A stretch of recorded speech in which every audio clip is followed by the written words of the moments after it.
Think about the last time you bought an iPhone. You knew it's expensive, but you bought it anyway, no hesitation. Because the camera, the ecosystem, the way everything just works together, it's worth it. Every single penny. So here's the question nobody asks. If the iPhone is worth every penny, is the stock? And the answer is always yes, without hesitation. Warren Buffett thought so. For nearly a decade, Apple was his biggest bet. At its peak, over 50% of Berkshire's entire portfolio. And then, in 2023, he started selling. Quietly, methodically, no drama. By today, he's sold off 75% of that position. So what does the greatest investor alive know that most Apple fans don't? That's exactly what we're about to find out. My name is Nate, and I think way too much about why some stocks make you rich, while others just make you feel safe. If this changes how you think, hit subscribe. So let's start with why the iPhone feels worth every penny. Because the answer is the same reason this company is one of the greatest businesses ever built. Apple isn't just a phone company. It's a platform. Think about what happens the moment you buy an iPhone. You're not just buying a device, you're stepping into an ecosystem. Your photos live in iCloud. Your watch only talks to your phone. Your AirPods connect instantly. Your apps, your subscriptions, your payment history, all of it tied together seamlessly. And here's the number that proves it. 85 to 95% of iPhone users buy another iPhone when it's time to upgrade. Not because Apple has the best marketing, because leaving is genuinely painful. That's not brand loyalty. That's a moat. And it goes deeper than the phone. Apple designs its own chips, the M series, the A series, built in-house, optimized for their own software. No Android maker can replicate that. Not Samsung. Not Google. Because Qualcomm sells the same chips to everyone. Apple's silicon is theirs alone. This is why the iPhone feels worth it. The hardware, the software, the services, they're not three separate things. They're one integrated system that gets harder to leave every single year. Now, where does the growth actually come from? Products. iPhone, Mac, iPad, wearables. That's 75% of revenue. But here's the honest truth. iPhones sold per year is just 20% of total smartphone sales per year. But if it's in the premium segment, Apple already owns almost 70% of market share. The growth is just a bit above industry average, at around 8% per year. There isn't much runway left to grow from here, at least until we see Apple jump into the budget smartphone segment. Something we're already starting to see hints of, like the new MacBook Neo pushing into budget laptops for the first time. The real story is services. App Store, iCloud, Apple Music, Apple TV, Apple Pay. That's 25% of revenue today, but growing at 14% per year. And here's the number that should make every investor pay attention. Apple has 2.2 billion active devices in the world, but services revenue per device is only $50 a year. $50 on 2.2 billion devices. That gap is the opportunity. Now, one thing worth addressing honestly. There's an ongoing legal battle around the App Store. Courts have been pushing back on Apple's commission structure. And yes, that's a real risk. But when you run the numbers, the realistic impact is 5 to 15% of App Store revenue. Or less than 3% of total revenue now. Painful, maybe. Business ending? Not even close. The platform moat doesn't crack from a court ruling. The business is exceptional. The moat is real. And the iPhone feeling you get every time you use it, that's not marketing. That's the competitive advantage. So we have an exceptional business, but a great business with bad management can still destroy your wealth. So who's running Apple? Tim Cook, CEO since 2011, and the numbers speak for themselves. $650 billion in share buybacks under his watch. Gross margin expanded from 38% to 47%. Not by raising prices, but by quietly shifting toward higher margin services. That's capital allocation discipline. Is he the perfect owner-operator? No, he's not a founder. He holds just 0.02% of the company, but 78% of his compensation is stock-based and tied to performance. When shareholders win, he wins. Now, succession. Cook is stepping down on September 1st, moving to executive chairman.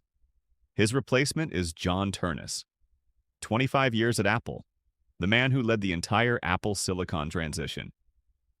But here's the honest truth. Being great at hardware engineering for 25 years is not the same as running one of the largest companies on Earth. Ternus still has to prove himself in the CEO seat. That's not a criticism, it's just reality. Leadership transitions always carry uncertainty, no matter how qualified the successor looks on paper. Management scores well, but this is one to keep watching. So we have an exceptional business, a strong moat, improving management with a clear succession plan. At this point, most people would say, just buy it. And that's exactly where we need to slow down. Because here's the thing about great businesses. The price you pay matters just as much as the quality of what you're buying, maybe more. Think about it this way.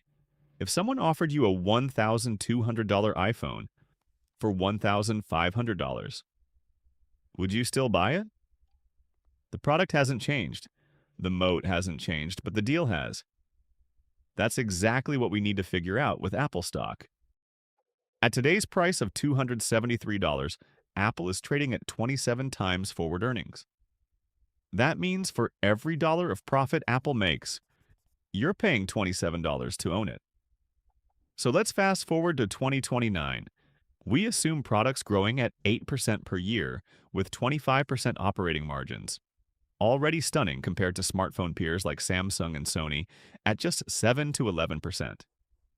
Services growing at 14% per year with blended margins around 50%. App Store above 70%, advertising around 50%, comparable to Google and Meta, and subscriptions around 30%, benchmarked against Netflix and Spotify. Generous assumptions. Everything playing out perfectly, even under a new CEO. The PE is still 20.3 times above our simple threshold, at 20 times or less. That's less than 5% earning yield. It means that the math just starts working against you. So at this price, it's not a bubble, just not a bargain. And here's what makes this fascinating. When you compare Apple's operating margins against every single peer, hardware, subscriptions, payments, Apple sits above all of them. Every single one. That doesn't make the stock cheap. It confirms the moat is real. The market knows it, and the market has priced it in. That's the trap. This is exactly why Buffett has been quietly reducing since 2023, down 75% from peak. And yet, Apple is still his single largest position today. He's not running from Apple. He's not saying the business is broken. He's saying, at this price, my money works harder somewhere else. That's not panic. That's discipline. So where does that leave us? Apple is one of the greatest businesses ever built. The moat is real. The ecosystem is real. The iPhone feeling you get every single day, that's not an accident. That's a competitive advantage that took decades to build and would take decades to dismantle. Tim Cook built something extraordinary, and John Ternus now inherits one of the most powerful platforms in the world. But right now, at $273, the stock is priced at fair value. Not a disaster, not a trap you need to run from, just not the deal you need it to be. And that distinction matters, because there's a difference between a great company and a great investment. The iPhone is worth every penny. The stock at this price is worth being patient about. So what do you actually do with this? Put Apple on your watch list and monitor two things specifically. First, price. If the market panics and Apple drops meaningfully, the math changes fast. A correction that brings the PE closer to 20 times or below, that's when this becomes a very different conversation. Second, the business. Watch what Ternus does in his first year. If Apple launches a product that opens a genuinely new growth runway, a foldable iPhone, a breakout AI hardware device, something that meaningfully expands that services ceiling, the earnings power of this business could change faster than the market expects. And when that happens, you want to already be watching. The best investors don't chase great businesses at any price. They wait. They know their number. And when Mr. Market panics, and he always does eventually, they're ready. Buffett didn't sell Apple because he stopped believing in it.